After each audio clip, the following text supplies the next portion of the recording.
We want to item 1.2 of our agenda, and I would like to ask Bianca, our deputy clerk, to call the roll, please. Thank you. Mayor Lambshead, are you present? Present. Deputy Mayor Armstrong? Present. Councillor Franzen? Present. Councillor Braybrook? Present. Councillor Cadigan? Present.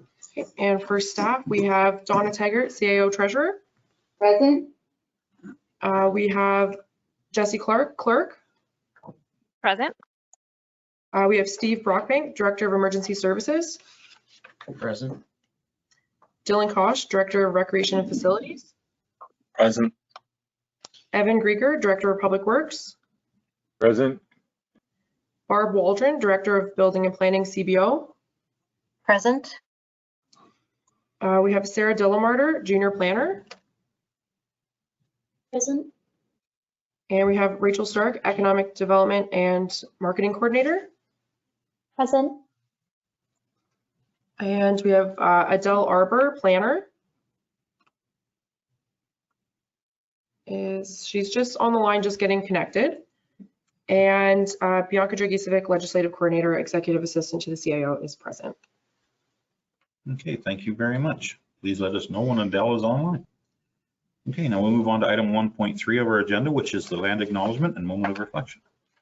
We respectfully acknowledge that Trent Lakes and Peterborough County are located on the Treaty 20 Mississauga territory in the traditional territory of the Mississauga and Chippewa nations, collectively known as the Williams Treaties First Nations, which include Alderville, Beausoleil, Curve Lake, Georgina Island, Hiawatha, Rama, and Scugog Island First Nations. Trent Lakes respectfully acknowledges that the Williams Treaty First Nations are the stewards and caretakers of these lands and waters in perpetuity, and that they continue to maintain this responsibility to ensure their health and integrity for generations to come.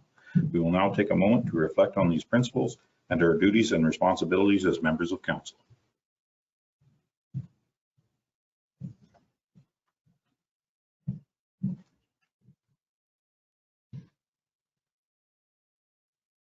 Okay, thank you.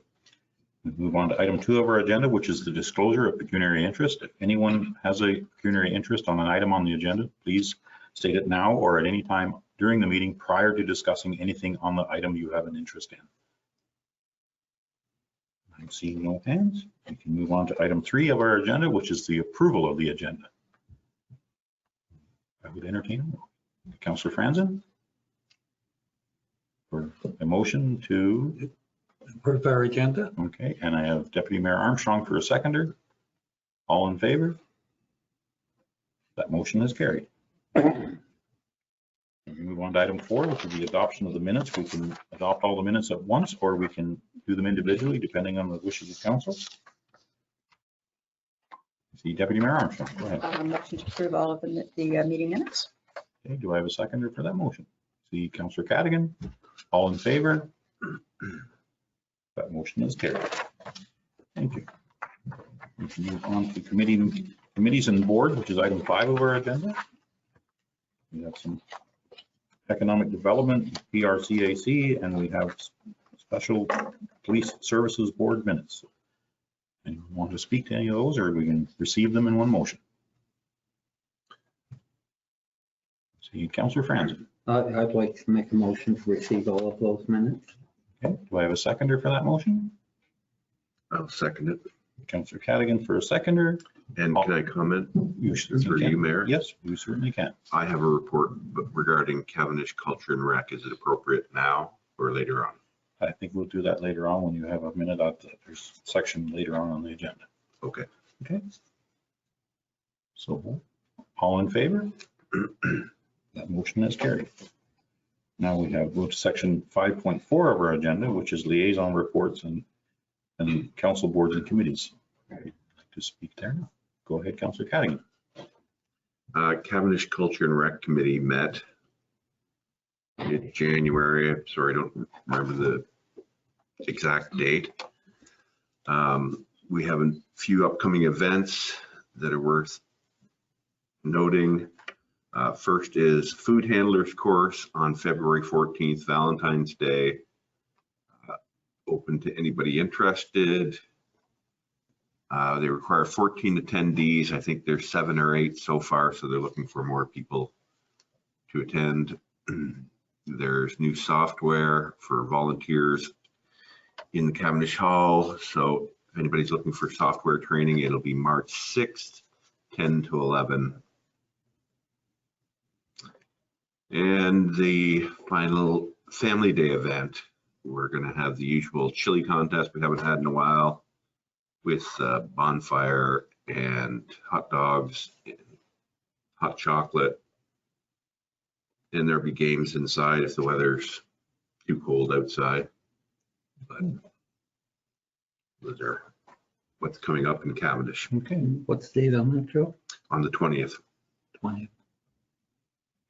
of February, Family yeah, Day. that's family. Okay, thank you very much, Councillor Cadigan. Thank you. Okay, we can move, I would now entertain a motion to suspend our regular meeting and go into a statutory public meeting pursuant to the Planning Act.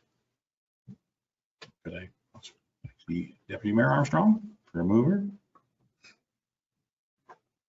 And, Councillor Braybrook for a seconder. All in favor? Okay, the motion is carried. We are suspended and into a statutory public meeting. And we can move on to item 6.1 of our agenda. And I'm assuming one of our planning department will speak to that. Thank you, through you, Mr. Mayor. This is a public meeting under Section 34 of the Planning Act to consider an amendment to the municipality's comprehensive zoning bylaw, B 2014-070. A notice of public meeting for today's application containing the prescribed information was circulated to all landowners within 120-meter radius of the subject lands at least 20 days prior to this meeting. The notice was also mailed to all prescribed agencies, public bodies, and persons in accordance with regulations.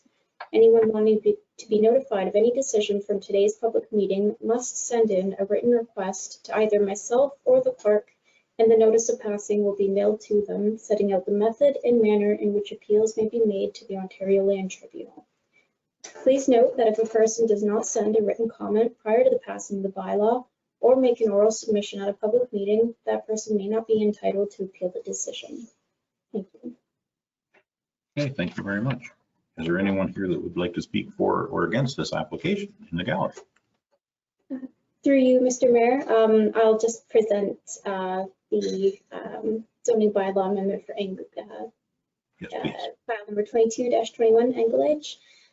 So this is a public meeting for file number 22-21 to consider a zoning bylaw amendment submitted by owners Frederick and Mildred Anglage for the Shoreline Residential Lot known municipally as 1391 Crystal Lake Road. The subject land has a lot area of approximately 0.35 acres and a shoreline frontage of approximately 96 feet. There are currently no structures present on the subject lands.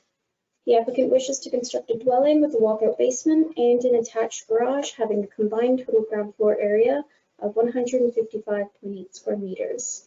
The floor area of the dwelling includes a partially covered lake-facing deck with a floor area of approximately 34.2 square meters and a street-facing covered porch with a floor area of 17.6 square meters. In order to construct the proposed dwelling, the applicant requires relief from the minimum water yard setback from 30 meters to 16.6 meters for the dwelling, as well as relief from the minimum front yard setback from 12 meters to 7.24 meters. The proposed bylaw would also recognize the proposed deck setback from the high water mark at 15 meters. There is a planning report on today's agenda from the municipality's external planning consultant, Chris Jones. Chris's report notes that upon visiting the site, it became clear that the building site had been substantially cleared, which included the trees and vegetation up to the water's edge. A few birch trees were noted to have remained.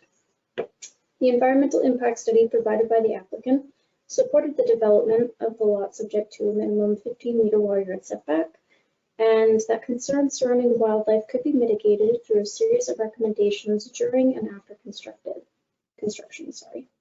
It is noted that the EIS included references to a proposed floating boathouse, which was clarified by the applicant as a structure they were not requesting as part of their application. The environmental impact study recommended that the shoreline vegetation not be cleared, which was not a condition upheld by the applicant. In order to remedy the removals and the concerns the KRCA raised, the applicant's environmental consultant provided a supplemental shoreline restoration plan. The plan required, amongst other things, the planting of 19 tree species. The applicant submitted a stage 1 and 2 archaeological assessment, which indicated that the site did not reveal any material of archaeological significance. Chris's report identifies that the proposal is considered infill development according to the growth plan. It is also noted that the proposal is generally consistent with the provincial policy statement. Chris's report notes that section 5.1.10.11 of the township's official plan requires new development in shoreline areas to maintain a minimum 30-meter water yard setback from the established high water mark of a water body. However, an exemption from the setback requirement for vacant lots of record existing as of October 22, 2008 may be granted, provided the proposal maintains the intent of the zoning bylaw, is minor in nature, maintains the intent of the official plan, and is desirable and appropriate for the area.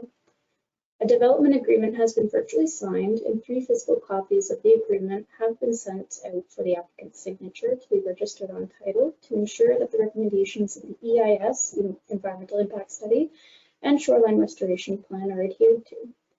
The municipality is in receipt of several comments pertaining to the proposal. The Kawartha Region Conservation Authority was extensively involved in the review of the environmental impact study and provided insight and guidance with respect to the tree removals and clearing that had been undertaken within the proposed water yard setback. The KRCA also reviewed the applicant's supplemental shoreline restoration plan and found it to be acceptable. Peterborough Public Health also submitted comments stating no objection to the proposal. Questions have been received from a neighboring property owner, Mary Cook, to be addressed to council and the municipality, to which I'll read aloud right now. Regarding file number 22-21, questions to council and municipality. 1. During the process of prep, building, and post-construction, at what intervals will the inspections by the municipality occur? How often do the inspectors swing by to inspect and monitor and report back to the appropriate persons, and that all is going according to the legal plan? Are timelines prepared to meet these expectations and reported back to the appropriate authorities on all aspects of the plans? Do those impacted have access to those reports/timelines? 2. As permanent residents, what do we need to look for and what recourse do we have? Not as a whiny complainer, but we want to be diligent citizens as the environmental impact is important to us. I want clear expectations of what my responsibilities and what is the municipality's. Can these be in writing? 3. Are there any declared, quote, conflicts of interest, end quote, on council when approving zoning bylaw amendments? Thank you for taking the time to consider my questions. Mary Cook. The property owner, Fred Englage, is on the line to answer any questions. Further, if any members of the public did not register with the clerk indicating their intent to make an oral submission, but would like to do so at this time, please use the raise a hand feature so that we are able to promote you in order for you to make an oral submission. Thank you. Okay, thank you very much. Any other people would like to speak to this application? Through you, Mayor Lamshead, I can respond to question number 1 and question number 2 from Ms. Cook. Yes. So the first question of during the process, basically how the construction process works is once the planning is complete, the building department takes over, the building permit is issued. Once it is a complete application and all applicable law is met. Once the permit is issued and the owner is identified what inspections are required as part of that project. We don't just swing by to do inspections. We are called to do inspections. The owner or the contractor will be calling us for these inspections. Given that there is a planning application with regards to this particular build, we will be requiring the owner to provide documentation from an OLS that the footprint of the building is meeting the requirements of the zoning bylaw. For question number 2, what is the responsibility of Ms. Cook? Basically, she has no responsibility in this role.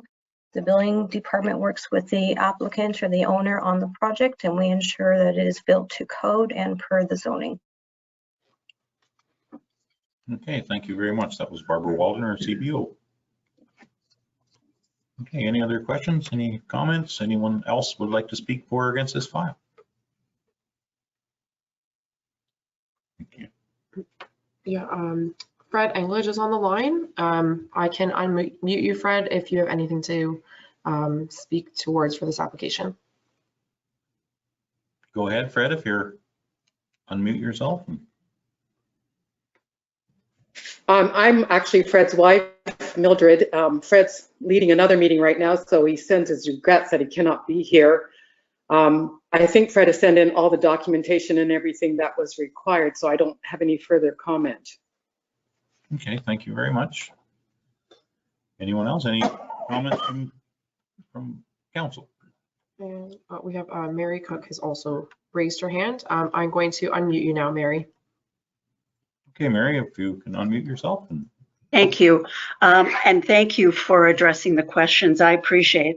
I should have also indicated on when I sent the questions in that I do not object to the zoning bylaw amendment. As a matter of fact, my husband and I look forward to having Fred and Mildred as neighbors. So I just want to make that very clear. well, thank you very much for clarifying that. We understand you have questions, and that's what we're here to answer. So thank you very much. And especially as a permanent resident, of course, you know, certainly. Thank you very much. Okay, thank you. Okay, anyone else have any comments or questions? I'm seeing no hands. Oh, Sorry, Deputy Mayor Armstrong. sorry. Thank you. Through you, Mayor Lamson. I may have missed this in the planner report. So pardon me if I did, but and I realize that there is a plan for restoring the shoreline and tree planting, which is great from an environmental perspective. I just wondered why it wasn't possible to put the building 30 meters back in the first place. I mean, clearly that would be the easiest thing to do if the topography of the land allowed for it. And I didn't see anything in Chris's report that explained that. So could someone help me understand why that wasn't a possibility? Sure, someone from planning did a site visit on that to make sure that we have a good reason. Through you, Mayor Lambshead, to Deputy Mayor Armstrong. The land is heavily constrained. It's only 0.35 acres in size. It's very, very small lot. If you go out to the property, it's a very, very steep slope as well. As my family would call it, a bit of an ankle buster going down that hill to the shoreline.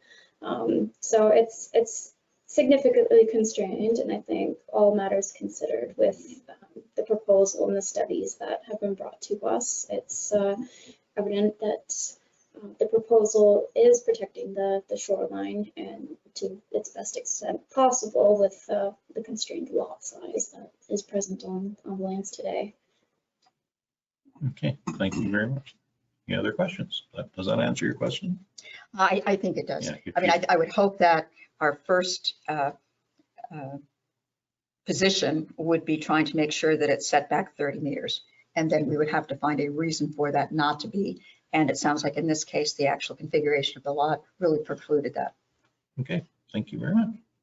Any other questions? Did I see Councillor Caddy with your hand up? I was only going to speak to the lot setup to answer Councillor Armstrong's question. I believe that, as said, the size of the lot precludes moving it back closer to the road. Thank you very much. And there's some elevation issues there too. There's some rock cliffs and edges. Okay, any other questions? I'm seeing none. Okay, we can move on to item 6.2 of our agenda. And Sarah, would you please introduce the file? Thank you. Through you, Mayor Lambshead. This is a public meeting for file number 22-35 to consider a zoning bylaw amendment submitted by Agent Kevin M. Duguay of KMD Planning on behalf of the property owner 2471439 Ontario Incorporated for the vacant lot located on Fire Route 70B. The property is currently zoned shoreline residential private access, exception 13 holding. The subject land has a lot area of approximately 0.35 hectares or 0.86 acres. and a shoreline frontage of approximately 39 meters. The lot is currently vacant. The applicants wish to construct a 279 square meter or 3,000 square foot single detached dwelling with a 32.5 square meter screened-in porch and an 82.2 square meter attached garage. The total footprint to be developed, including the decks and attached garage, is 370.2 square meters, or approximately 3,985 square feet.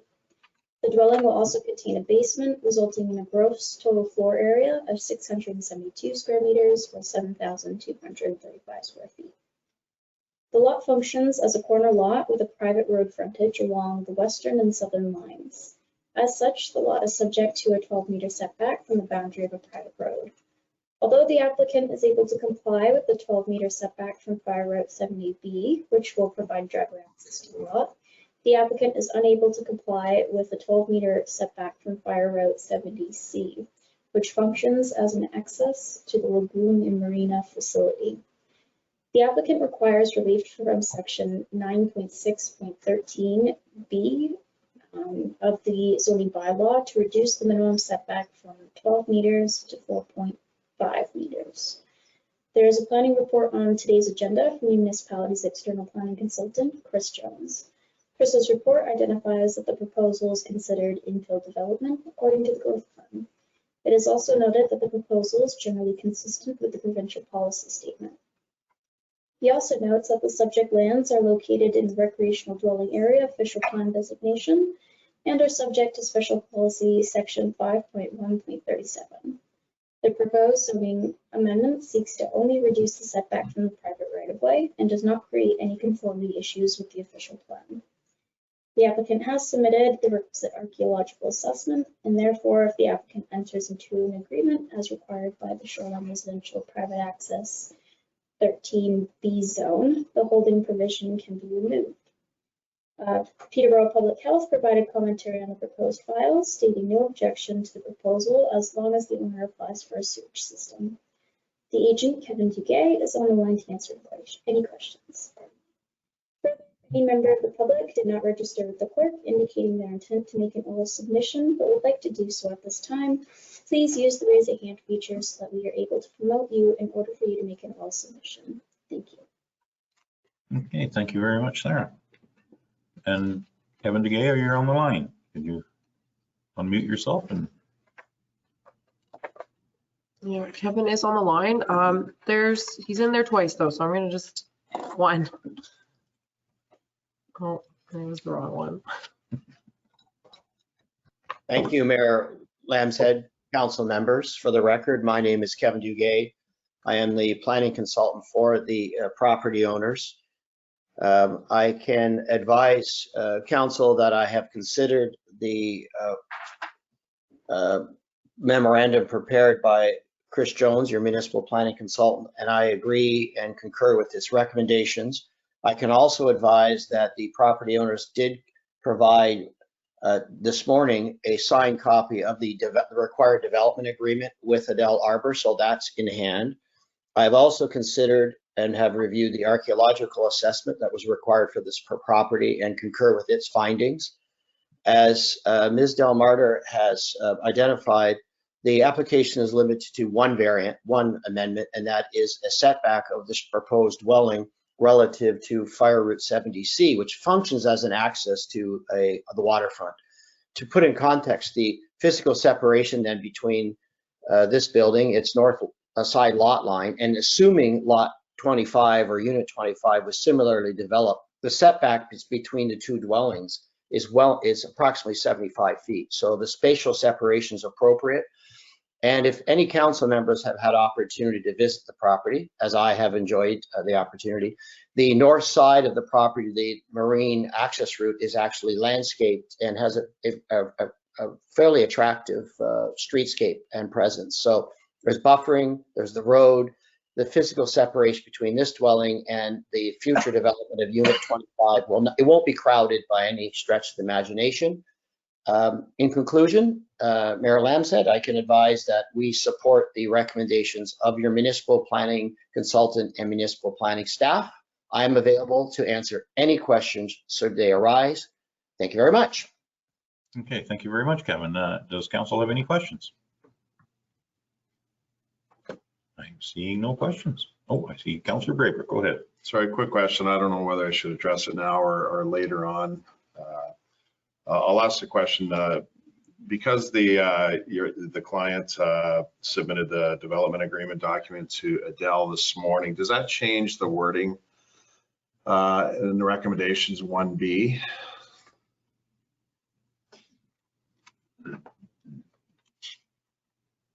It's a good question. I'm not sure who would like to answer that. Through you, Mayor Lambshead, we do have the development agreement before us. And so we do have a zoning bylaw amendment that's on the council agenda this afternoon under bylaws to be considered by council. So yes, everything's in order to have that bylaw passed. Okay, thank you very much. I think that answers your question, Councillor Braber. Thank you. Okay, anyone else have a question? Anyone from the public have any questions or comments? Okay, we can move on. We will move on to business arising out of a statutory public. If I need a motion to reconvene our public meeting. Go ahead, Councillor Franzen, and seconded by Deputy Mayor Armstrong. All in favor? We are reconvened. Thank you very much for catching that, Deputy Clerk. Okay, we can move on to business arising out of the statutory meeting. Sarah Dallenmarter, our junior planner, would you like to speak to your item 7.1? Thank you. Through you, Mr. Mayor. There is a public meeting held for file number 22-21. At this time, staff are recommending that council receives the report from the external planning consultant, Chris Jones, and that council approves the attached zoning bylaw. Thank you. Okay, thank you very much. Go ahead. Councillor Cadigan, go ahead. Through you, Mayor, I make a motion that we accept the recommendations. Okay. And I have Councillor Braybrook for a seconder. Any discussion? I will call for the vote. All in favor? That motion has carried. Okay, Sarah, can you introduce the next file, which is 7.2? Thank you. Through you, Mr. Mayor. There is a public meeting held for file number 22-75, and as Adele had already mentioned, staff have received a signed agreement this morning. At this time, staff are recommending that council receives the report from the external planning consultant, Chris Jones, and that council approves the attached zoning bylaw amendment. Thank you. Okay, thank you very much. Anyone prepared to make a motion? Okay, Councillor Franzen, go ahead. I'll make a motion that the following recommendation are that this report be received and that the attached zoning amendment be approved by council subject to confirmation from the planning department, and that the application has entered into a development agreement to address matters of cultural interest. Okay, do I have a seconder for that motion? The Councillor Braber. Any comments or questions? Okay, I will call for the vote. All in favor? That motion has carried. Okay, thank you very much. We will move on now to item 8 of our agenda, which is presentations. And Carrie, would you like to, Manager of Waste from the County of Peterborough, would you like to unmute yourself and speak and do your presentation, please? Hi, good morning. Thank you very much for having me. So I'm here today to present on the upcoming Blue Box transition, and the goal of this presentation is just to get Trent Lakes Council up to speed with the changes coming up and decisions as well that you'll have the opportunity to make in the near future. Next slide, please. So what is producer responsibility? It's a regulatory approach to waste management where the producers, so companies that are making and importing products, are responsible for the waste generated from them and for the costs to recycle them. So in Ontario, the Blue Box program is transitioning from the current model, which is shared industry funding, to producer responsibility. And next slide. This shows on the left the current program, which is the shared industry funding, where municipalities collect the blue box. We get about 50% of our costs back from producers. And then on the right-hand side, the new program, producer responsibility. The municipalities taken out, producers are responsible, and they pay all of the costs. Next slide. There are a couple pieces of legislation that are overseeing the Blue Box program and that are driving these changes. Next slide. The current legislation is the Environmental Protection Act and Ontario Regulation 10194. So this has been in place for a long time, and this is the legislation that requires municipalities to operate the Blue Box. But this legislation will be winding up due to the new legislation on the next slide. And this legislation was passed by the province in 2016. It's the Waste Free Ontario Act, which includes the Waste Diversion Transition Act and Resource Recovery and Circular Economy Act. So the main goal behind this legislation is to make producers responsible for managing and recycling their products at the end of life, and to create more of a circular economy where products are being recycled and reused better. A number of these programs have already transitioned to producer responsibility in Ontario, like batteries, electronics, household hazardous waste, and tires. And now the largest program is transitioning, which is the Blue Box. In 2021, there was a regulation passed under this legislation that has all the specifics of what producers are required to do and what outcomes they have to meet. And next slide. So currently, the Blue Box program in the County of Peterborough and in all of the townships, Peterborough County administers the program on behalf of the township. We hold a contract with Emterra, who does curbside collection. In Trent Lakes, they do depot collection, as well as processing of the Blue Box material. The county submits a report every year called the data call to RIPRA, or the Resource Productivity and Recovery Authority. We get 50% of our costs back to offset them. And the county also supplies the bins at the transfer station for the townships to allow Blue Box at the township owned depots. And next slide. So under this new producer responsibility program, there are eligible sources and non-eligible sources. The eligible sources are the types of properties producers have to collect from, that they're legislated to collect from. And these are residences, so single family houses, seasonal homes, facilities, which are multi-residential buildings, not-for-profit long-term care homes, retirement homes, and schools, as well as public spaces. Next slide. In the new program, there will be a transition period. So that period is from July this year to the end of 2025. And every municipality and First Nations community is given a transition date during that 2.5-year period when they will transition to producer responsibility. All townships in Peterborough County transition January 1st, 2024. So we have just under a year until that happens. And then there's a post-transition period, which is 2026 and afterwards. And at this point, all of the municipalities would have transitioned over to producer responsibility, and producers are responsible for all aspects of the program. So communications, replacing blue boxes, dealing with complaints from residents, and all aspects. Next slide. And so again, all townships have been given the transition date of January 1st, 2024. Next slide.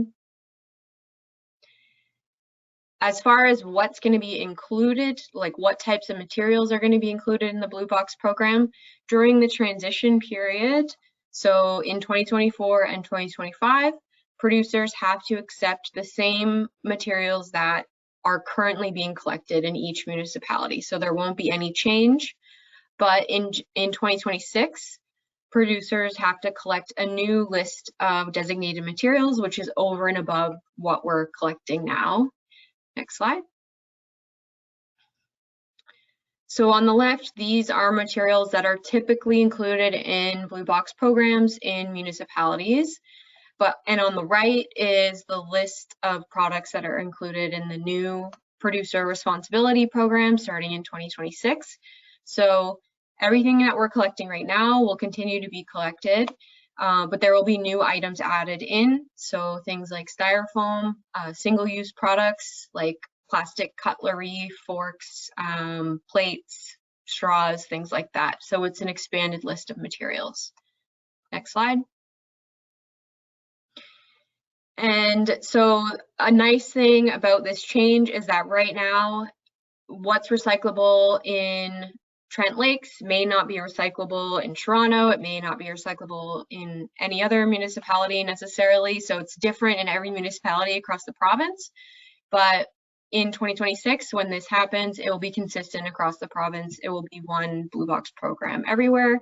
And so what's recyclable here will be recyclable everywhere else. Next slide.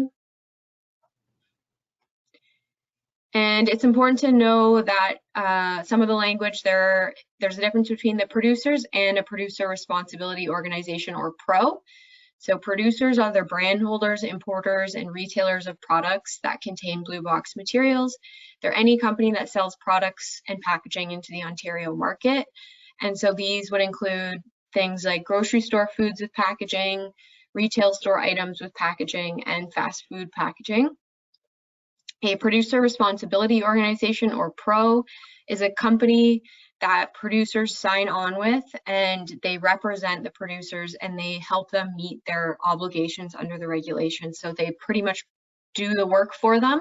They pay into signing on with a PRO to join. Next slide. And so on the left, these are examples of producers. So we've all seen these companies before, and all of these companies would have signed on with this one PRO, producer responsibility organization, called Circular Materials, who will operate the Blue Box on their behalf. Next slide. And so Circular Materials is the largest PRO in Ontario. They hold the vast majority of producers. So they are going to be responsible for what's called the common collection system across Ontario's. They will procure and award agreements for collection of the Blue Box, and they've hired a company called Reverse Logistics Group to manage their agreements. Municipalities have to share critical details about their eligible sources in their Blue Box programs prior to transition, so it's a smooth handover of responsibility. Next slide. So CMO, Circular Materials, will oversee the common collection system.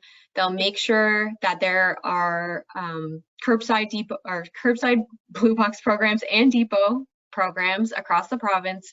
They'll determine the locations of the receiving facilities, so where the Blue Box material goes to be consolidated, and they will decide where the material recycling facilities will be as well. Next slide. And given the extensive scope of work to create this new Blue Box program and short timelines, CMO has presented a standard offer to all municipalities in Ontario, requesting they provide interim Blue Box services during their transition period, so to work for a contractor to CMO and continue operating the program and get paid by CMO to do so. Next slide. So municipalities have two choices. They could opt in or opt out. If they opt in, they sign an agreement with CMO agreeing to commercial terms set by them, and they become a contractor to CMO. If they opt out, CMO will secure arrangements with an alternative service provider, likely the service provider that was already being used. So in our case, that would be Mterra during the transition period. Next slide. So Peterborough County Council has decided to opt out of all services, and there's a link to that council report here in the presentation. So because of that, there is an opportunity for townships to contract with CMO for depot operations if you choose to do so, to allow CMO to use your township or depots or transfer stations, if they mean the same thing, just different language, to meet their legislated requirements. So during the transition period, CMO has to operate the same number of transfer stations for Blue Box as currently are set up. So they're required to either collect at your transfer stations or set up transfer stations somewhere else in Trent Lakes during the transition period. And so if townships decide to contract with them, you would be compensated for this service. Next slide. So since Peterborough County's opted out of all services, CMO has approached our current contractor, Emterra, to offer them an agreement to continue to service all townships through the transition period. So that would be for curbside collection, where there is currently curbside collection, and collection from the transfer stations. So CMO, again, is required to collect blue box material from the same number of transfer stations currently being used in each township during the transition period. To meet their requirements, they're offering contracts to townships for depot operations to allow them to continue to use your transfer stations. Next slide. So essentially you could opt into this or you could opt out. So if you opt in, you'd be signing a contract with CMO for depot operations. Some pros to that choice would be blue box services will remain at your current transfer stations, and you would receive payments from CMO to operate your sites. Some cons would be the townships would have to agree to CMO's contract terms.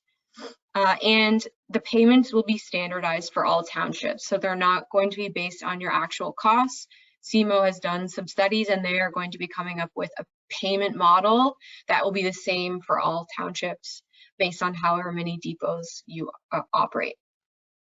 If you opt out and you don't sign with CMO, some pros to that would be that you would have no responsibility for the blue box program and you don't have to follow CMO's contract terms.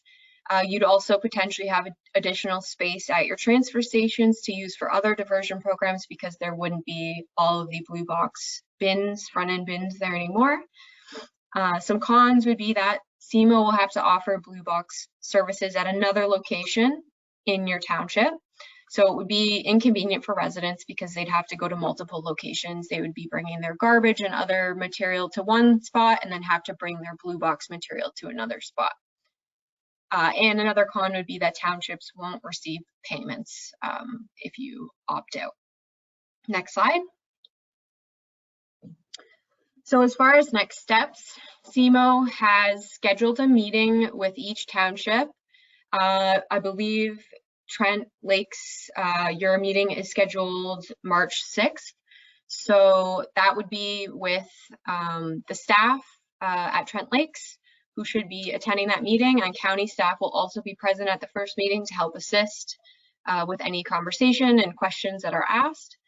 CMO is developing a contract document that they are going to be offering to the townships. It's not completed yet, but we have asked that they offer that document prior to the first meeting with them, so that way township staff will have a chance to review the agreement and be able to ask any questions before that first meeting.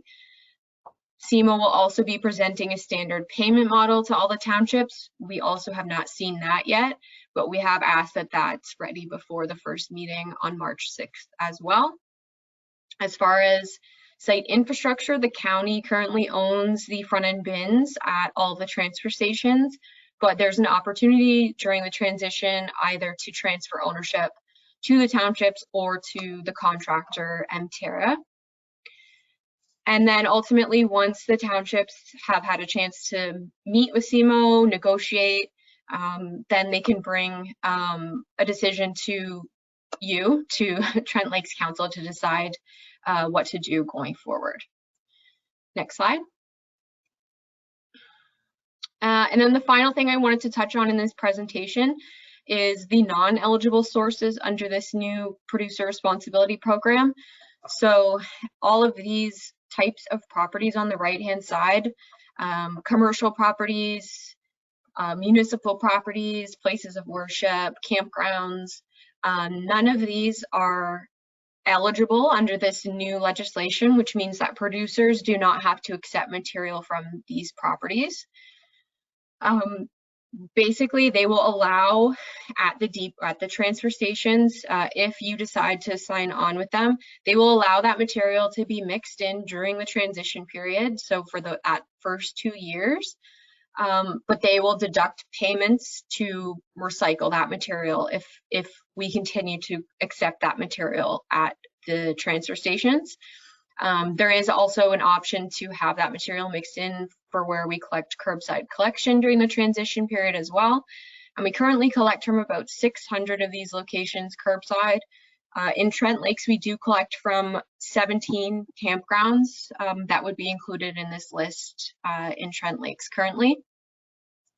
And then starting in 2026, the producers will not allow this to be mixed in at all. So if we decide to continue to collect this material, we'll have to do so separately in a separate contract and pay 100% of the cost to do so. So county staff are currently working on options to present to council on whether the county continues to provide blue box services to these locations starting in 2024 and how we might fund this program. Next slide. So this is mostly focusing on the curbside collection options, so I won't get too much into this, but essentially we're looking at 3 options to collect from those 600 locations throughout the county. Basically, we could continue to collect and we could tax both the residential and commercial tax levies. So residential properties would be subsidizing the cost of the program for the commercial locations. This is currently how it's funded right now. Next slide. The second option would be to continue to collect the material and only tax the commercial locations for the service since they're the ones that are using it. But this would be a cost increase to what they're currently paying. Next slide. And then option 3 would be to stop accepting material from these locations, and these locations will be responsible for their own collection contracts through a private company. Next slide. County staff will be surveying non-eligible sources on their preferred options, and just to make them aware that changes are coming so they're not blindsided in 2024 depending on which option county council decides to go with. So if you do get any inquiries from these locations based on these surveys going out, just feel free to pass them along to county staff to help answer any questions. And next slide. As far as the non-eligible sources at the depots, if you do decide to contract with CMO will accept this material mixed in during the transition period, but they will deduct the cost of doing this from the payments that they're giving you. They've set a standard rate of assuming that 25% of the material in the bins is from these non-eligible sources.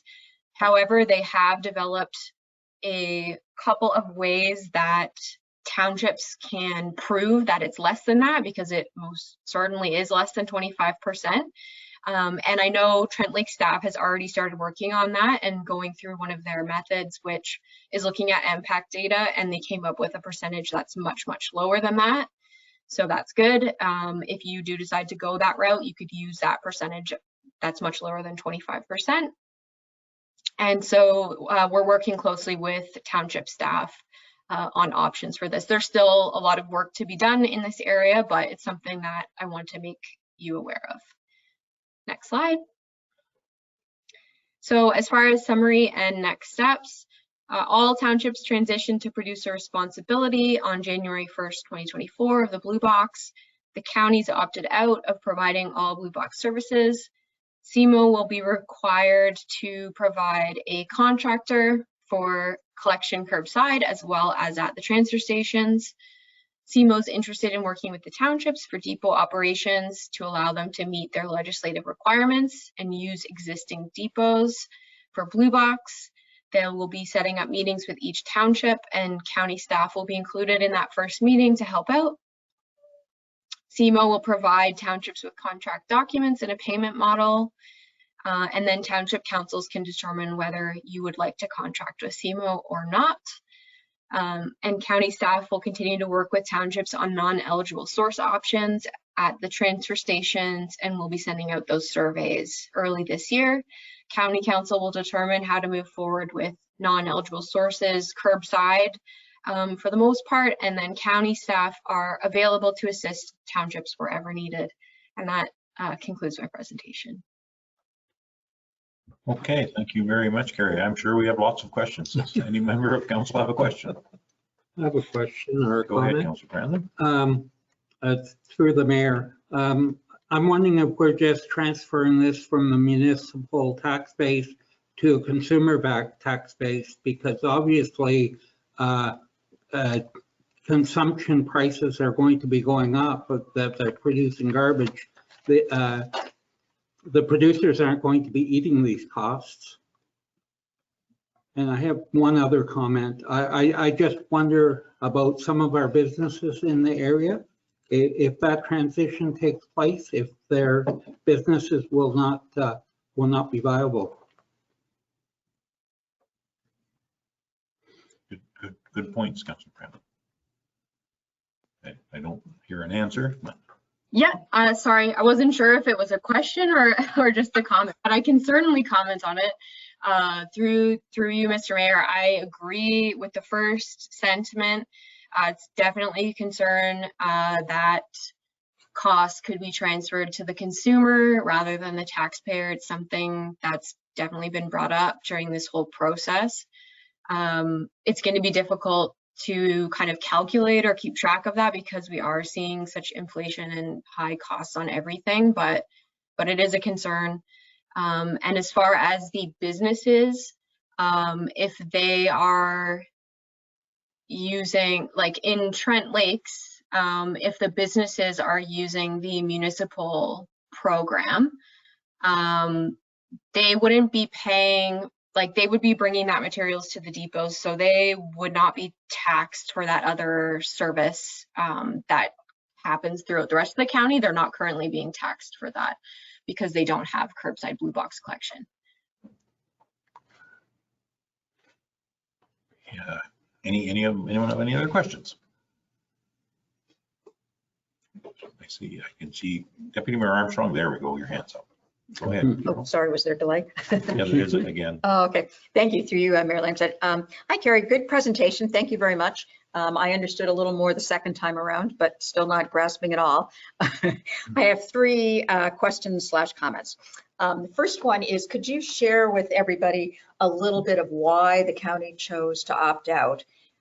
My recollection is that you wouldn't be reimbursed fully for your costs, and actually there would be a net cost to the county, and there was some administrative burden that it was going to impose, but perhaps you can articulate better as to why the county chose to opt out. Yeah, through you, Mr. Mayor. Yes, that's a big reason why the county opted out. If the county decided to stay in, we would be responsible for paying the costs of the collection contractor, so MTerra. We would be paying all of those costs, and CMO would be giving us a standard payment based on the cost we paid in 2020. So with the increases to fuel and CPI, even with escalations built into CMO's payment offer, it was not going to cover the cost, not even close, for the county to continue to operate. There were also some concerns regarding where the receiving facility would be, because that's the location where all of the material goes to be consolidated after it's collected from the transfer stations and curbside. So if that location is not the current location, which is in the city of Peterborough, the county would be responsible for all of the transportation costs to send the recycling somewhere else, and CMO was advising it could be up to an hour away from the center of each individual township. So those costs were just going to be astronomical if that receiving facility was not the current facility, which we still don't know where that facility is going to be. The nice thing about now that the county has opted out and the townships have this opportunity is that CMO is going to be responsible for the contract to actually collect the material from the transfer station. So they'll have to pay all the costs to the collection contractor, MTerra. And so the townships won't be responsible for any of the costs. CMO would just be giving you payments basically to allow them to use your facility. You would still need to abide by the contract terms and everything, which we haven't seen yet. So I'm not saying it's a home run or anything right off the bat, but it's a little bit better of a situation than what the county was facing with the offer that they were presented. I hope that helps answer the question. Yeah, very helpful. Thank you very much, Carrie. Shall I go with 2 and 3? Go ahead. Okay. Continue on. If anybody wants to interrupt, please do. The second one was, given now that we have 8 townships who have to face a decision, and I realize they're all unique in how they actually do collect recyclables and distribute them. Is there any thought to putting together a committee or a forum for the 8 municipalities where they can share information and discuss this as a whole? And perhaps there is some value in all of them agreeing to do the same thing, or there may not be, but at least they could have that discussion. Through you, Mr. Mayor, yes, we do work with all of the townships together on a staff level right now through doing all of this. So we send weekly updates as a group. Everyone shares insights and things with each other. We have meetings. So on a staff level, we do work together with all of the townships to help answer questions and work on these items. Okay, thank you. Go ahead, Carol, if you have any more. I do, my third and last, Yep. I think. This one is just a comment. Given the complexity, at least in my little brain, and the importance of this, I'm wondering if we as a council should suggest that one of our members, our mayor preferably, but one of our members be in attendance at that March 6th meeting.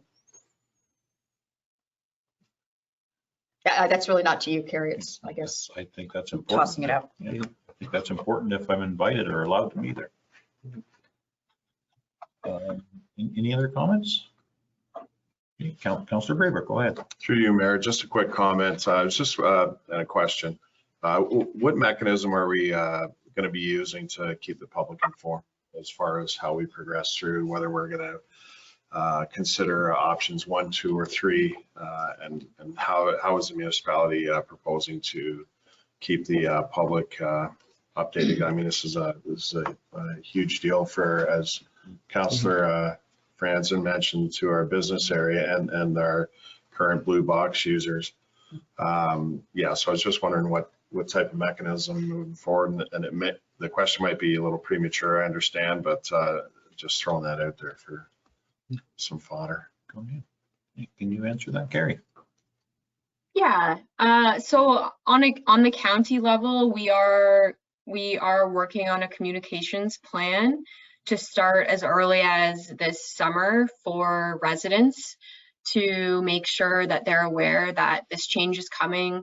The biggest thing for residents just will be that rather than contacting the county, they're going to be contacting someone else if they have questions about the blue box or issues with their recycling. Not to say we won't help direct them if they contact the county, but there will be another entity responsible for communication and public education for the blue box starting in 2024. And then as far as the business community, we are starting education with that very soon. So we're going to be sending out those surveys. We have a list of all of those locations that we currently collect from to make them aware and to see what their, even though we anticipate what their preference would likely be, just to make sure that we're communicating that with them and getting their responses on that.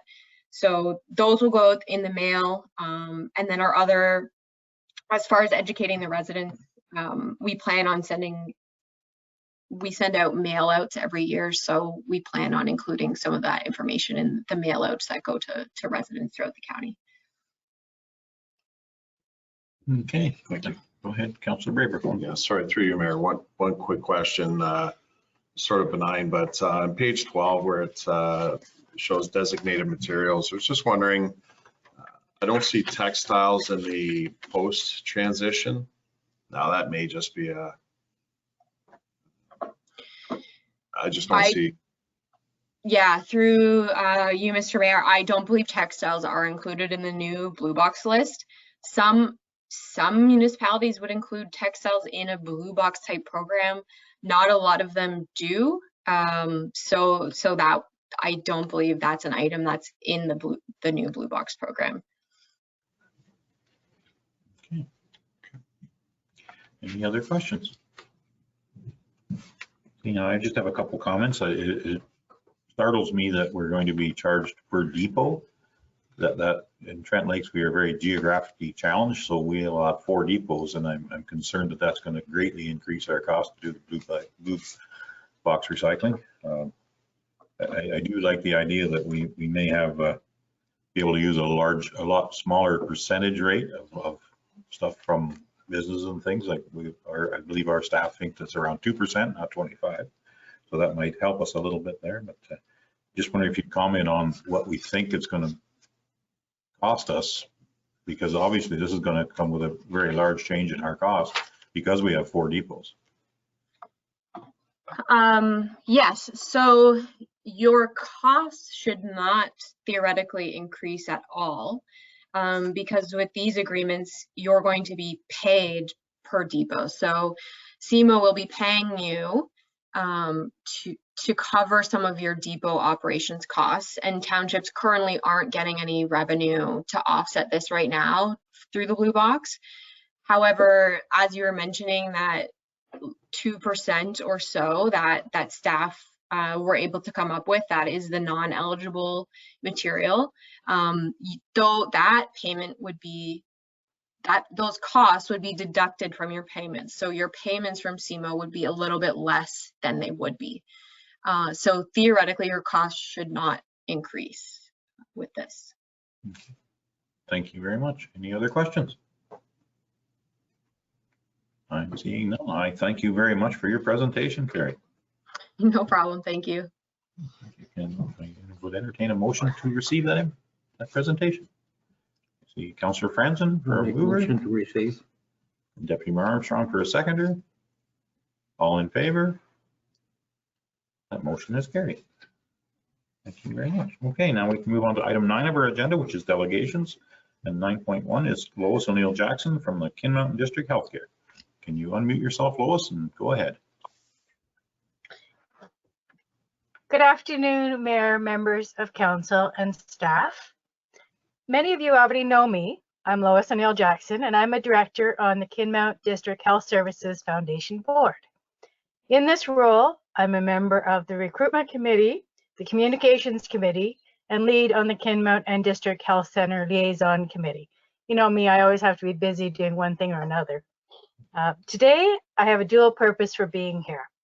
First, it is with great pleasure that I can announce that Dr. Leslie Poonraja will be joining the healthcare team at the Kin Mountain District Health Center.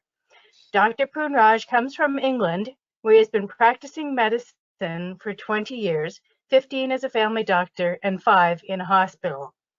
Dr. Poonraja, who invites his patients to address him as Dr. Leslie, plans to join Dr. Mehu in seeing patients at the health center from Monday to Thursday, starting on March 1st. And we are so excited that he's coming to join us.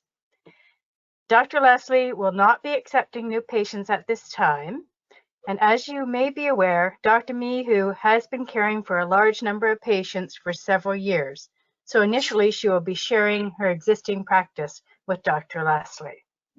In addition, Dr. Mehu has advised that she is preparing for her retirement after almost 25 years of devoted care to her patients, and she will be transferring her entire patient roster to Dr. Leslie. Dr. Mehu's retirement is a loss for our community, but a well-deserved respite for her.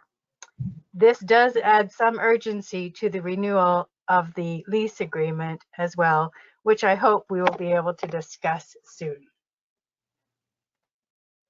As I mentioned in the background documentation provided to you, during the process of recruiting our new physician, we learned there is a difficult and complex process involved for internationally trained physicians to have their credentials recognized and transferred to Canada.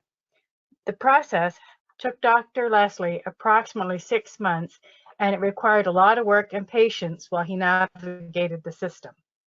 This brings me to my second reason for speaking to you today. In the background information I provided, I have highlighted several concerns regarding obtaining internationally trained medical professionals to work in Ontario. It is our request that Council continue to encourage the provincial government to take a more assertive role in addressing the shortage of family physicians, nurses, and nurse practitioners in Ontario, and to modernize their processes for internationally trained medical professionals. Recently, the Ontario Health Minister, Sylvia Jones, announced the Your Health, a plan for connected and convenient care. One of the pillars in this plan, hiring more healthcare workers, is to work to expand the province's workforce through hiring, training, and education initiatives. Included in this pillar was the reiteration of their new as of right rules, which eliminated the registration requirements for out-of-province healthcare workers in an effort to lower the barrier of entry for practicing in Ontario. This report, which was just released, I should say, last week, also outlines the government's efforts to make it easier and faster for international nurses to practice in the province. This is a great step forward, but much more needs to be done to attract more medical professionals, especially to the rural areas of Ontario. Therefore, we are again asking the municipality to present a delegation to the Ministry of Health at the AMO conference this year, with a focus on continue revisions to their processes to make it easier for not just internationally trained nurses, but other medical professionals to practice in Ontario. In addition, it is further recognized that you continue to reiterate the need for changes to modernize the process for internationally trained medical professionals to relocate to Ontario, especially our rural areas, to both the local MP and MPP. The Kinmount District Health Centre Foundation continues its efforts to add more medical professionals to the Kinmount and District Health Centre. This is not an easy undertaking, but we will persevere. Thank you for the opportunity to address Council, and now I will do my best to answer any questions you may have. Okay, thank you very much, Lois, and thank you for all the work you're doing up there. Let's hope we can find another doctor that's interested in some rural practicing. So when the other doctor retires, we may have another one to replace it. And I think that the province of Ontario is moving forward on some ideas to get more of the already licensed and registered doctors, nurses, practitioners, and nurses out of waiting to be registered in Ontario. I think they're moving in that direction, and I hope that happens sooner rather than later. And does anyone on council have questions of Lois? I'm seeing Councillor Franzen. Go ahead. Yeah, I'd first of all like to say that congratulations on finding a doctor. I know how hard that is, and do a great job there. And Dr. Mayo has been a great doctor. I've used her for the last probably 20 years. So thank you very much, Lois. And I'm sure that council is going to work as hard as we possibly can in helping in your efforts to recruit a doctor. Thank you. Excellent. Any other questions or comments? Okay, Councillor Braber, go ahead. Through you, Mayor, just a quick question. It's just general question. What type of lobbying does our municipality conduct to address these types of issues that the presenter just shared with us?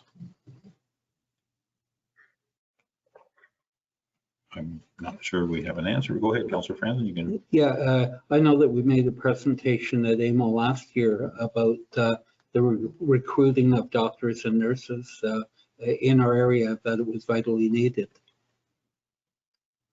And it was indicated that they were working on that front, as the mayor has already stated.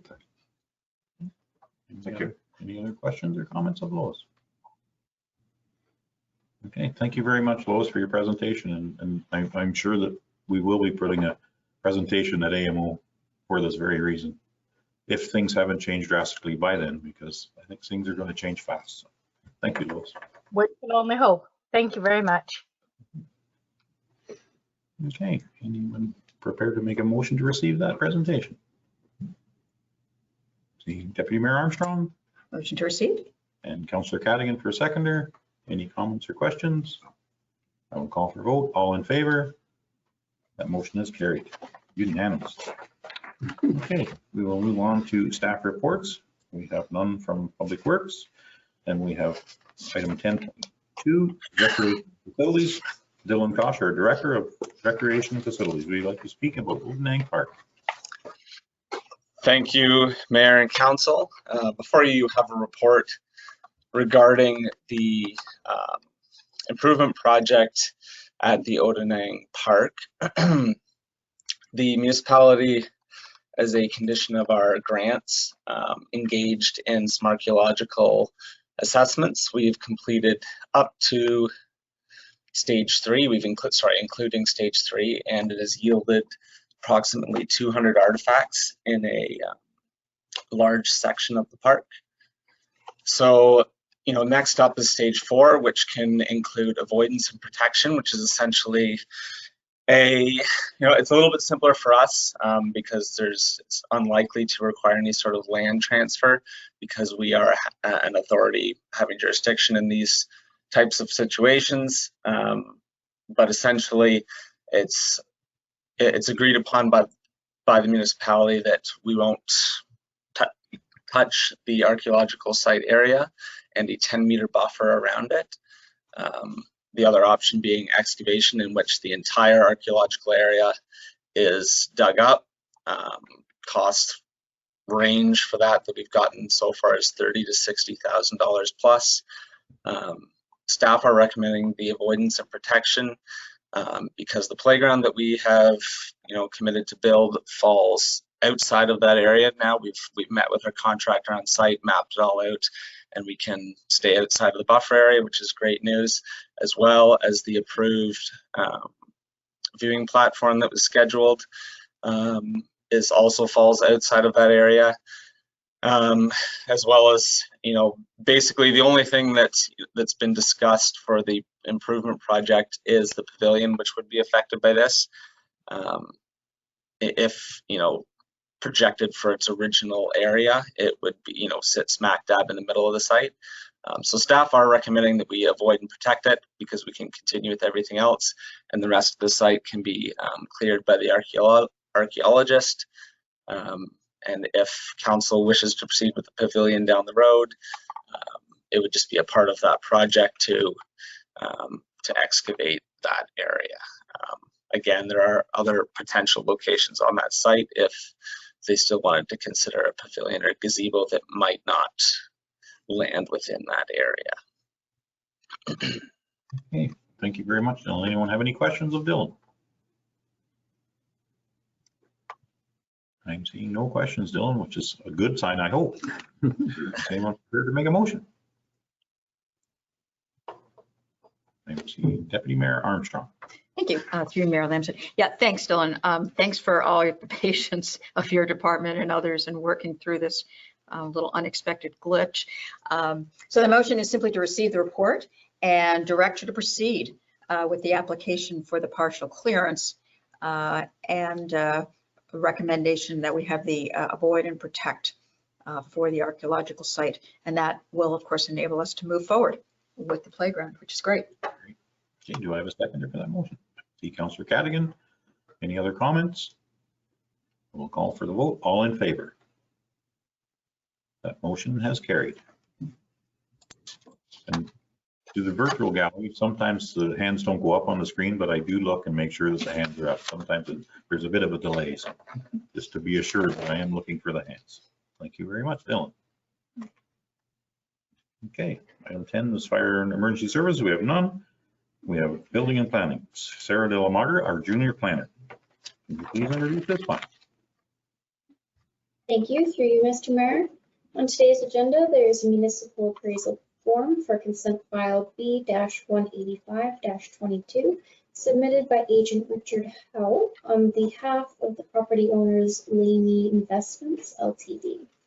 The subject land is located on 12 Fire Route 103H. The application conforms to the official plan policies as the proposed use is not changing from the existing uses on both the severed and retained lands. The current land use designation for the severed and benefiting lands is recreational dwelling area, whilst the retained lands are designated rural. As the severed and retained lands share land use designation, they avoid the creation of a split designation. The severed parcel does not conform to the comprehensive zoning bylaw and will have to be rezoned to the shoreline residential private access zone to reflect the zone category it's being merged with. The applicants have advised that they do not have any plans to develop the severed lot at this time. Therefore, it is recommended that a holding provision be applied to the severed parcel that may only be removed upon the completion of an environmental impact study to evaluate the natural heritage features on and surrounding the parcel. Staff have reviewed the application and recommend that council supports the consent application subject to the following conditions. 1, that a zoning bylaw amendment application be submitted for the severed parcel, which will result in the holding provision being applied to the subject lands. And 2, the solicitor for the applicant is to provide an undertaking in writing which confirms the lands are being conveyed to an abutting property owner and a merger of title shall take place. Thank you. Okay, thank you very much. Anyone have any questions about this? Seems pretty straightforward. Okay, anyone have any idea of a motion? I see no hands. I see Deputy Mayor Armstrong, go ahead. Yeah, thank you. I would make a motion to approve the recommendation as brought forward to create the addition of a lot. Okay, do I have a seconder for that motion? Councillor Franzen for a seconder. Any other comments? Seeing none. Okay, I will call for the vote. All in favor? That motion has carried. Thank you very much. Thank you very much, Sarah. Okay, we can move on to 10.6 of our agenda, which is administration. We have Rachel Stark, our Economic Development and Marketing Coordinator. Would you like to speak to this, Rachel? Thank you, through you, Mayor Lambshead. Consultants McSweeney and Associates have recently completed the Economic Development, Tourism and Recovery Strategic Plan for the municipality. The consultants presented a summary report of the plan at the previous council meeting, and staff have now received the final document. Staff are now looking for final approval of this document, which afterwards staff will make publicly accessible on the municipal website, and will begin the implementation plan. Thank you. Okay, thank you very much. Anyone have any comments or questions? Okay, I can see Councillor Franzen. Go ahead. Yeah, I have a couple comments. First of all, I found it to be a good report. The only thing that I noticed was that the Buckhorn Community Center wasn't mentioned. I think that that's a community hub, and if we're looking at Four Seasons tourism, I think that we have to work closely with the Buckhorn Community Center. And my only other comment is when you're talking about water and sewers for Kinmount and Buckhorn, that's not going to happen in our lifetimes, if ever. Good point, Councillor Franzen. I don't know if you want to speak to the not mentioning the BCC or, but.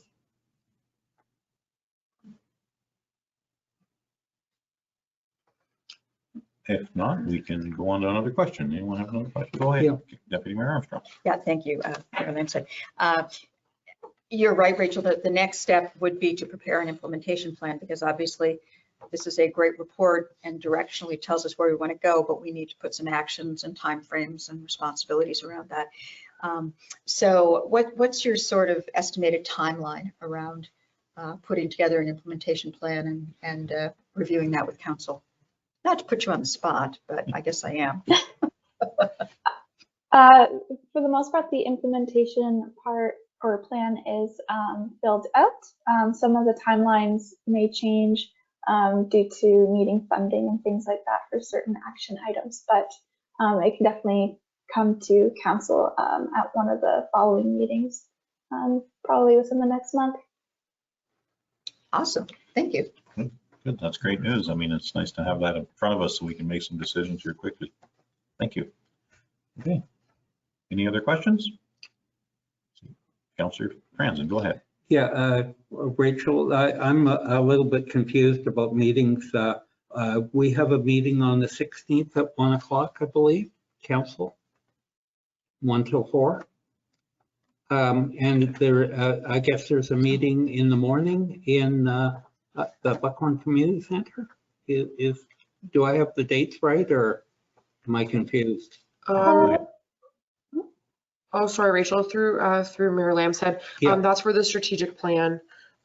This report is for the economic development, Okay, tourism and recovery okay. strategic plan. Okay. Also the same consultant. So Okay. yeah, that's okay. Okay. So Question? there isn't a meeting in Buckhorn on the 16th? There is a meeting in Buckhorn, but it's for a separate plan being done for the municipality.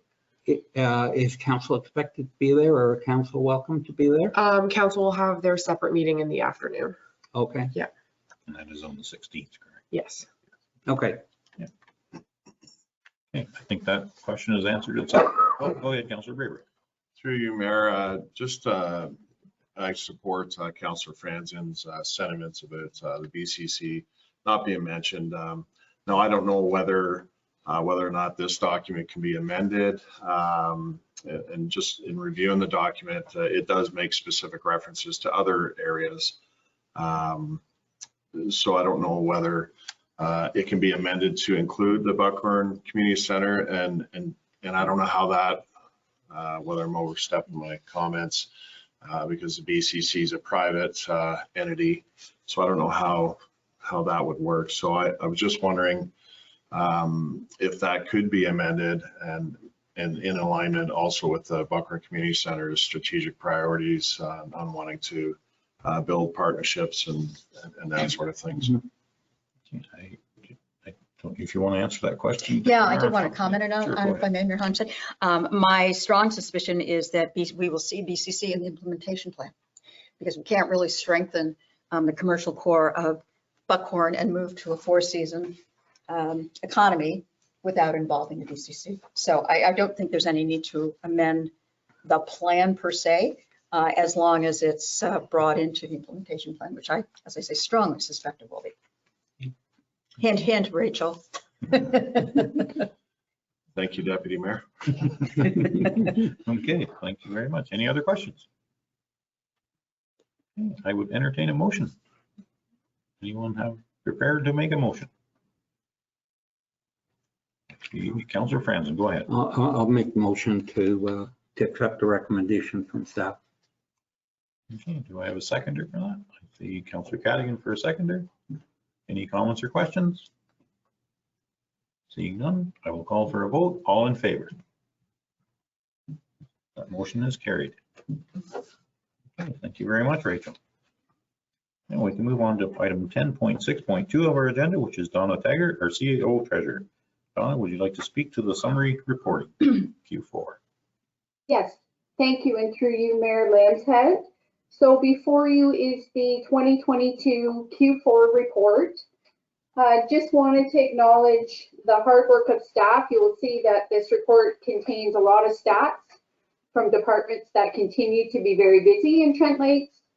And I also wanted to acknowledge Rachel. She's done a lot of work on the look of this report for us and the data contained in it.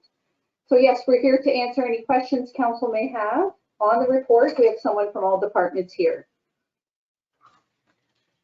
Okay, does anyone have any questions about the Q4 report? I see Deputy Mayor Armstrong, go ahead. Thank you, Mayor Lambshead. And through you, I just want to make a comment. This has been a work in progress for a little over a year. And it's been one of my particular pet peeves that we didn't have a real dashboard that spoke to our operations and, achievements. So I want to congratulate staff on moving this forward and evolving it to what I think is a very impressive document. And for those taxpayers who ask us, what do I get for my money and what does staff do? It is all here.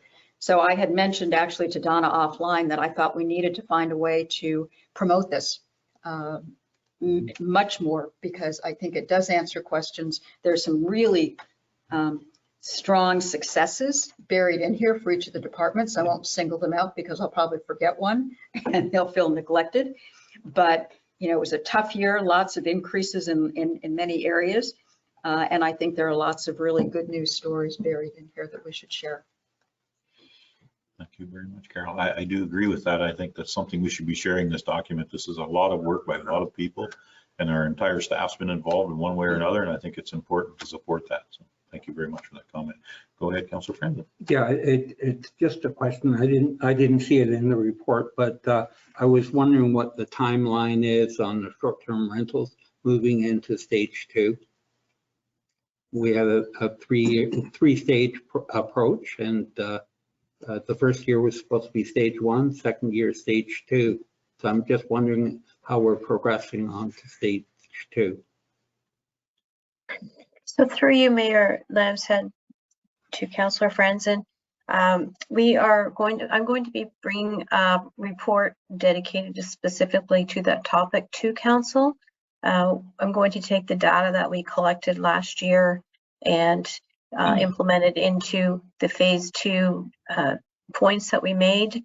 I'm going to also analyze the gravity of the situations with the data that was collected to see if we should divert from our plan and maybe change it a little bit, but I will be bringing a report to you on that matter. Okay, thank you very much, Mark. Thank you. Okay. Any other questions? I'm seeing none. I would entertain a motion. The Councillor Cadigan. I'll make a motion that we receive this report. Do I have a seconder for that motion? See Councillor Franzen for a seconder. Any other comments or questions? Okay, I'll call for the vote. All in favor? That motion is carried. Thank you very much, Rachel. Or Donna, sorry, I apologize. Okay, we can move on to corporate services, which will go to section 10.7.1, which is Jessie Clark, the Director of Corporate Services and Clerk. Go ahead, Jessie. Thank you. Through you, Mayor Lambshead, at the November 8th, 2022 regular meeting of Council directed staff to proceed with the application from Susan and Peter Dance and Linda and Raymond Daly to purchase a portion of an unopened road allowance adjacent to their property. Notice was placed in accordance with the disposal of real property policy, and no comments from neighboring property owners have been received to date. A further report will be brought to council upon receiving a survey and appraisal of the property. The recommendation is council receive the report, declare a portion of the unopened road allowance as surplus, authorize the stop-up and closure of the road allowance, authorize the sale to the adjacent landowners, and authorize the mayor and clerk to execute any necessary documents. Okay, thank you very much, Jessie. Anyone have any questions? I'm seeing none. Anyone prepared to make a motion in this? I think we have a bylaw later on the agenda. Just to receive this. Prepared to make a motion? Go ahead, Councillor Franzen. I'll make a motion to approve. Okay. Can I have a seconder for that motion?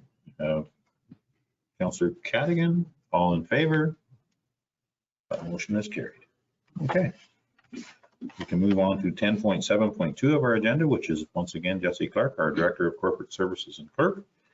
Can you please speak to this file? Thank you. Through you, Mayor Lambshead, at the June 21st, 2022 council meeting, council approved the stop-up, closure, and sale of a portion of an unopened road allowance. One part will be sold to rectify the existing encroachments on the southerly half of the unopened road allowance, and the other part will be sold to continue an existing access to an island property through a driveway on the northerly half of the unopened road allowance. The survey has been completed, as well as an appraisal, and the land will be sold at the appraised value, split appropriately between the two owners. And there's a bylaw on today's agenda to stop up, close, and transfer this unopened road allowance. Okay, thank you very much, Jessie. Anyone have any questions? I'm seeing no questions. Is anyone? Oh, go ahead, Councillor Braybrook. Through you, Mayor, I'd like to make a motion that council receive the report and approve all their recommendations. Okay, do I have a seconder for that motion? I see Councillor Franzen for a seconder. Yeah, I'd just like to make a comment as well. This is a long time in coming. I was talking to Bob when I first got on council 3 years ago, and it was really an important issue for him, and I'm so glad to see it settled. Thank you very much for your comment. I will call for a vote. All in favor? That motion is carried. Thank you very much. Okay, now we have correspondence for information. We can receive these all at one time, or we can pull one or two out to discuss. It's up to council, whatever you'd like to do. Go ahead, Councillor Franzen. Yeah, I'd like to pull out the Galway Hall Board minutes. Okay. And I'd like to speak to the idea of cleaning and servicing of the kitchen stove. Okay. I was talking to Dylan, and we thought that it might be a health and safety issue with that stove. It's an older propane stove that has a pilot that has to be lit. And I know the stove is probably close to 40 years old. So I'm just wondering if we shouldn't get a report from staff, recommendations on that stove, whether it should be serviced or whether we should look at replacing it. Okay, I mean, that's a reasonable thought. I think we can make that a motion if you would like to do that we have staff come back with a report. Yeah. We will need a seconder for that motion. I see Councillor Braybrook for a seconder. Any other discussion? I'll call for a vote. All in favor? Okay, that motion is carried. Now I would entertain a motion for the rest of the correspondence for information, if someone would choose to make it. I see Deputy Mayor Armstrong, go ahead. I would make a motion to receive the other two pieces of correspondence for information. Okay. Do I have a seconder for that motion? See Councillor Cadigan for a seconder. All in favor? That motion is carried. Okay, thank you. Now we can move on to item 12 of our agenda, which is correspondence for action. And we can move to 12.1, which is Landmark Islands in the Township of Montagny. And we could receive all three of these in one motion unless someone would like to speak to each one of them. See, Councillor Cadigan, go ahead. I'll move that we receive all these report or correspondences. Okay. Do I have a seconder to speed? Go ahead, Councillor Deputy Mayor Armstrong. I will second it. Okay, second the motion. And any other conversation or comments? Seeing none, I'll call for the vote. All in favor? That motion is carried. Thank you very much. We can move on to item 13 of our agenda, which is bylaws. Bylaws in the amended agenda memorandum. And I think Bianca, you would like to speak to this. Thank you, through you. So on today's agenda, there are bylaws to be considered by council that do not have a report or were not part of the public meeting. So there is B 2023-09. This is a bylaw to authorize the execution of the development agreement with 1447147 Ontario Limited. And then B 2023-010 is the bylaw to assume the roadways and certain work within the Granite Ridge subdivision. And that goes hand in hand with the first bylaw. Bylaw B 2023-11 is a bylaw to stop up, close, and sell the parts of the original Shore Road allowances for Series 35. And then B 2023-15 is a zoning bylaw amendment for file 2236 Decker. There was a public meeting held on January 17th and council supported the approval, but it was deferred pending that the applicant enters into an agreement, a site plan agreement that reflects the recommendations in the report. Okay, thank you very much, Bianca. And they have entered into that site plan, I'm assuming. I believe so. Okay. Okay, we will move up to item 13.2 of our agenda, which is B 2023-006, which stop up and close and sell off the unopened road allowance. You want to prepare to make a motion? See Deputy Mayor Armstrong. Motion to approve. Motion to approve. Do I have a seconder? Councillor Cadigan. All in favor? That motion is carried. Move on to 13.3, which is the execution of a development agreement with 1447147 Ontario Limited. Would entertain a motion. See Councillor Franzen for a mover, and do I have a seconder? See Councillor Braybrook for a seconder. Any conversation, comments? Seeing none, I will call for the vote. All in favor? That motion has carried. Okay. We can move down to 13.4 with the assumption of the roadways in Granite Ridge. Anyone prepared to make a motion? Councillor Cadigan and the seconder of Councillor Braybrook. Any comments or questions? Seeing none, I will call for the vote. All in favor? That motion has carried. Okay, with 13.5 of our agenda, which is stop up and close and sell Series 35 of the Shoreline Road allowances. Anyone prepared to make a motion? I'm seeing Deputy Mayor Armstrong. Motion to approve. And a seconder will be Councillor Braybrook. Any more conversation, questions? I will call for a vote. All in favor? That motion is carried. Now we can move on to the 13.6 of our agenda, which is zoning bylaw amendment for file 2235. Anyone prepared to make a motion? See Councillor Braybrook. Motion to approve. And I have a Councillor Cadigan for a seconder. Any comments or questions? I'll call for the vote. All in favor? That motion has carried. We can move on to 13.7, the zoning bylaw amendment for file 2221, which we discussed today. See Councillor Braybrook, and the seconder is Councillor Cadigan. Any comments or questions? I will call for the vote. All in favor? That motion has carried. We can move on to item 13.8, which is a zoning bylaw amendment for file 2236. Anyone prepared to make a motion?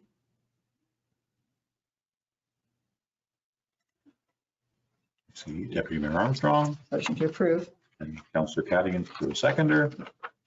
Any comments or questions? See none, I will call for the vote. All in favor? That motion has carried. Okay, we can move on to business arising of a previous meeting. Anyone have any business arising out of a previous meeting? See, Deputy Mayor Armstrong, go ahead. Thank you, Mayor Lamstead. I hope this isn't out of line. I would just like an update on the Galway Public Works Depot. We sort of left, to my knowledge, we kind of left, it was on the original agenda for replacement in 2023, and there's been subsequent discussion about delaying that and building a joint public works and fire depot. But unless I've missed something, I don't know where that stands. Okay, I don't know if anyone's prepared to. I'm not looking for an answer now. I'm suggesting it's something that could be brought forward at a very near future meeting. Okay, I think staff, you're on board with all of that, I'm assuming? Thank you. Through you, Mayor Lamshead. We can certainly do that. It is a recommendation that we do a joint structure at that location, and based on operational needs, that be done later than now, but we can certainly come back to council with some future reporting on that. Okay, thank you very much. Please do. Any other business arising at a previous meetings? Seeing no hands. Any notices of motion? There is none on this thing. Information items, anyone have any information items to share? None? Okay, I would need a motion to go into closed session. Can we have a 5-minute break before we go into We close? certainly can. Absolutely. We will recess for 5 minutes. Maybe we could just go. We can go into closed first and then do that. Maybe. Sure. Yeah, okay. Okay, I need a motion to go into closed. Deputy Mayor Armstrong, seconder Councillor Cadigan. We're going into closed session for Ontario Municipal Act, Section S239, Paragraph 2, to discuss a personal matter about an identifiable individual, including municipal or local board employees, municipal employees, or labor relations or employee negotiations, municipal employees. And F is to advice that is subject to solicitor client's privileges, including communications necessary for that purpose, about the forced road and duty. Okay. All in favor? That motion is carried. We are going into closed. Thank you everyone for attending, and you can come back. When we come back out of closed, you can finish our meeting. Thank you.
Is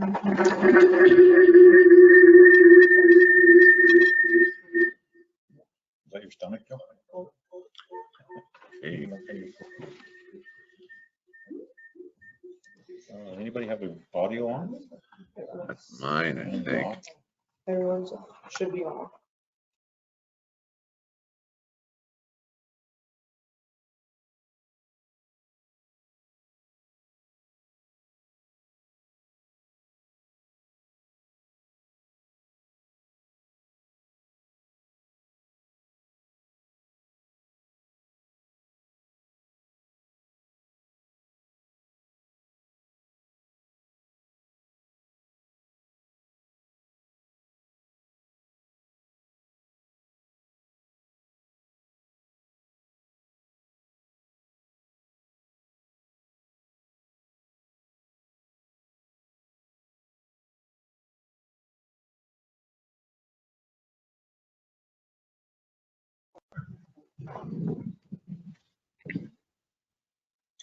Okay, we are back.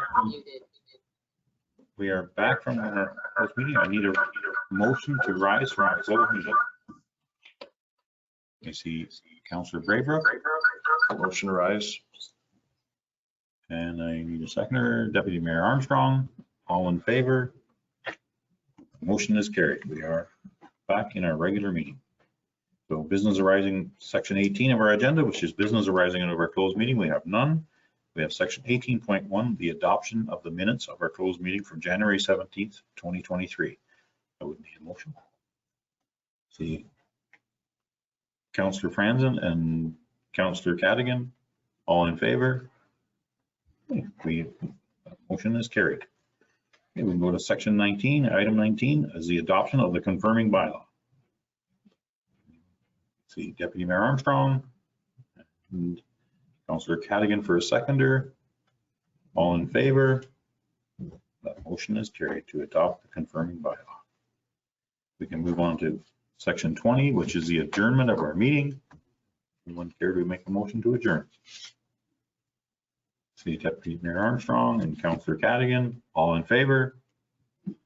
That motion has carried. We are adjourned. Thank you very much for anyone that attended. Thank you very much to staff and all of our council.